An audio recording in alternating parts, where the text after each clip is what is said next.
petit savon naturel, tuto de la journée.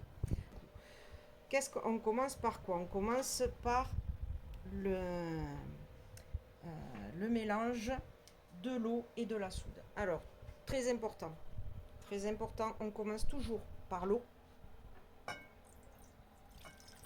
et on met la soude dedans. Donc là, pourquoi je mets des gants? Parce que ça va faire une réaction chimique, ça va monter en température et ça va dégager des vapeurs qu'il ne faut surtout pas respirer. Voilà, donc je prends ma petite spatule et là, délicatement, donc c'est mieux de faire ça dehors. Très délicatement, je vais verser ma soude et là, ça va se diluer. Voilà, donc tout doucement, on mélange.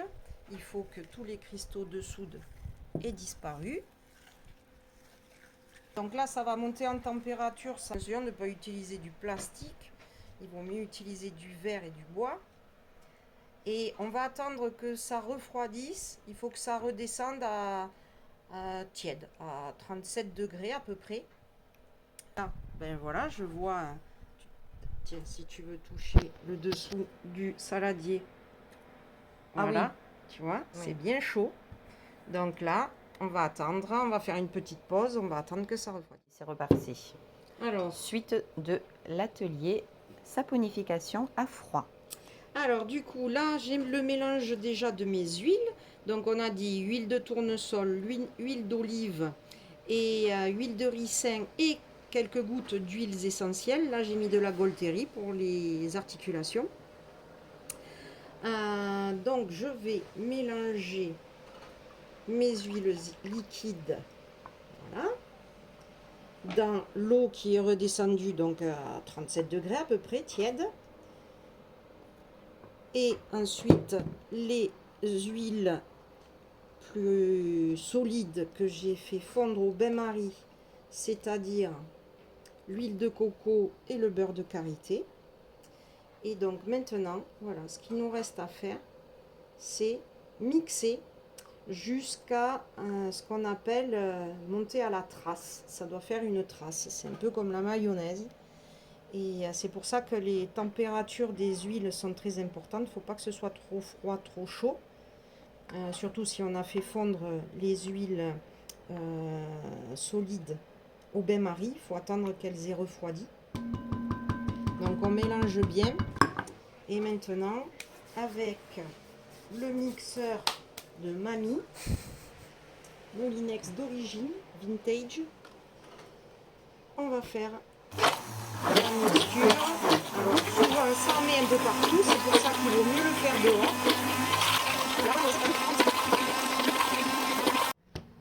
Voilà, et donc là on est arrivé à ce qu'on appelle la trace, c'est-à-dire quand je fais ça, ça laisse une trace. Donc ça fait une mayonnaise un peu liquide. Et là, maintenant on va les mouler. Donc plusieurs solutions, soit dans des moules en silicone, ce qu'on va faire là aujourd'hui, et sinon aussi la possibilité c'est de faire dans un étui récupéré comme ça. Ça fait après on découpe, c'est perdu, mais on peut découper des tranches et faire des savons ronds. Donc là nous aujourd'hui on va mouler déjà. Donc là c'est pour ça qu'il faut, là il faut faire assez vite pour pas qu'il y ait trop de bulles d'air. Il faut qu'il soit relativement liquide, voilà, pour bien qu'il se moule et que ça ne fasse pas trop de bulles d'air. Donc on va vite le mouler. Voilà, on tapote pour chasser les bulles d'air, qui soient bien moulées, jolies.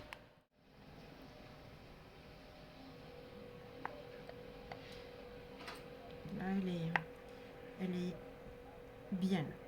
Là je pense que j'aurai pas trop de bulles d'air. La consistance est pas mal du tout.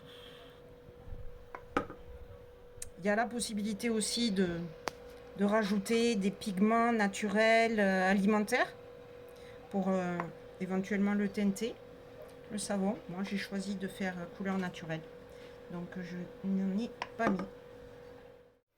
Voilà, donc nos petits savons sont moulés. Et on va les laisser sécher 1 ou 2 jours à l'abri de la poussière. On se retrouve après pour le démoulage. Alors, nous voilà une vingtaine d'heures après le moulage. La texture me semble bien. J'ai testé une nouvelle formule et effectivement, le savon semble un peu plus dur. Et voilà, donc tout simplement, maintenant, on va enlever le silicone. Et là, ben, on voit qu'effectivement, il n'y a pas trop de bulles d'air. Parfait. Donc, la première étape, elle est bien. Voilà. Impeccable. Il y a un peu de bulles d'air, effectivement. J'ai pas assez tapoté. Et voilà. Donc maintenant, il est quand même encore mou. Il va falloir le laisser sécher 3 semaines. Alors pour démouler le reste de savon que j'avais mis dans voilà, cet étui, j'ai découpé le fond. J'ai découpé ici. Ça, je vais m'en servir. Avec le couteau, j'ai essayé de décoller les bords avec un couteau assez fin. Et là, ben voilà, on va tout simplement appuyer pour faire sortir. Voilà. Donc, vu qu'il est encore un peu mou, je vais le mouler ici. Et là, je vais juste couper en 2. Voilà, pour faire 2 ronds. Donc, je le fais tant qu'il n'est pas trop dur, pas trop sec. Voilà. Et là, avant qu'il sèche, on peut aussi, par exemple,